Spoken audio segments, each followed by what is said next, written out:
I know. I just had a thought, a rare thing, but I did, Fidelma, which is that you're talking about all the great teachers that have been sent. And I thought, and I gave that list of the great teachers through time.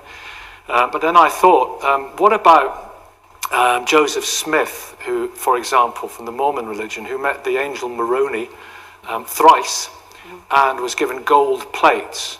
And would he qualify as somebody who was sent? No, we wouldn't see. You're drawing the line, aren't you? But we would say that he's an inspired person. But he wasn't sent. But not as a manifestation of God. Well, how can you tell? How can you tell? I guess this is where Baha'u'llah just says, investigate truth for yourself. Just go out, look into it with a searching eye, with a scientific approach. And I loved what Peter had said, that the thing that puts people off religion is when the dogma and teachings are being shoved down your throat, whereas what we've been asked to do as mature individuals is search out truth for ourselves. Indeed, so Baha'u'llah, was he the last prophet? Because it kind of get, that hand game, I used to play it with my grandfather, the hand game like that, as to who's the last prophet.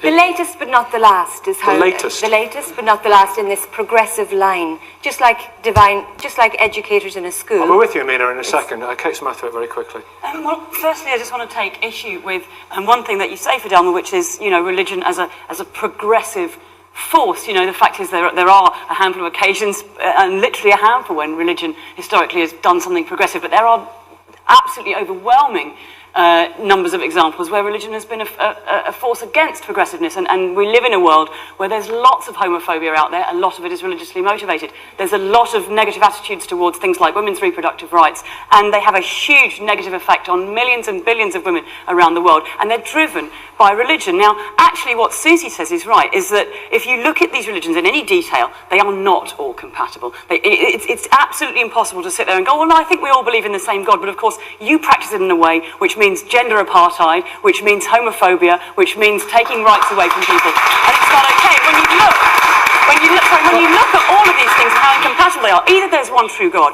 or what we've seen is the same kind of delusions occurring in lots of different places, in lots of points around the world, and what we should do is accept that they are delusions and move on in a humanist way, with progressive social values. Right. All those great teachers, though. I won't ask you about L. Ron Hubbard, though. I think we probably wouldn't include him. Amina, Muslim Council of Britain. You converted from Christianity to Islam. Why do you believe Islam is right?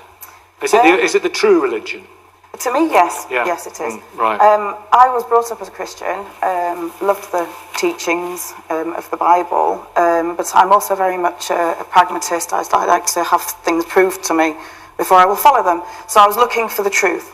And I had a friend who was Muslim, and she told me about the Quran. I was looking into the Quran, and there were lots of so many scientific facts in the Quran, which was written 1400 years ago by an illiterate guy in a desert. I couldn't deny that it was the truth. These were things that they wouldn't have known then. So that a lot of that stuff was written before by Galen and people like that for the ancient Greeks, but he might not have heard that. He wouldn't have known that anyway. So even if that was the case, merchant roots maybe would have. Even if that was the case, there would be no way that he would have been able to have access to this. So many of the scientific facts in the Quran are only just being revealed now, sort of by modern science. It says the world's flat, doesn't it, in the Quran, laid out like a carpet? No, it says that the world is egg-shaped, which scientifically it is. Well, scholars used to say, when they thought the world was flat, that it says the world is flat. Yeah, and now so things change. Yeah, in the West, I think the Western scholars would say yes, the world is flat, and if you go far enough, you're going to fall off the edge. What's the clincher for you? What's the clincher? For being a Muslim? Yeah. I can ask any question of Islam, and it will give me a logical and scientifically proven answer. But I think very much in this debate, the essence of faith is, I think personally that Islam is correct. Other people, of course, will debate that with me and disagree with me.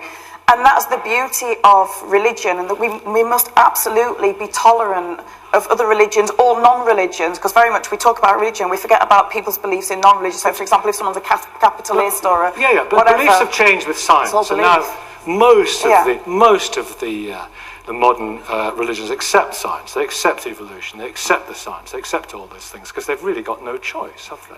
Absolutely, but I mean, if you look back at Darwin, for example, there was a massive clash between Darwin theories and the church. At the time. At the time, because... Well, many church people got on board with it. Yeah, right? absolutely, but what was happening, obviously, was because the Darwinistic theories were completely contradicting what the Bible was saying, people were being kind of forced into a camp.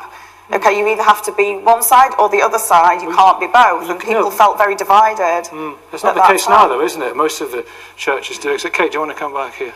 Well, yeah, I mean, first of all, this idea that something in the Quran is somehow proves and has been proven by science, I mean, firstly, it's just not true. There are verses that contradict other parts of the Quran.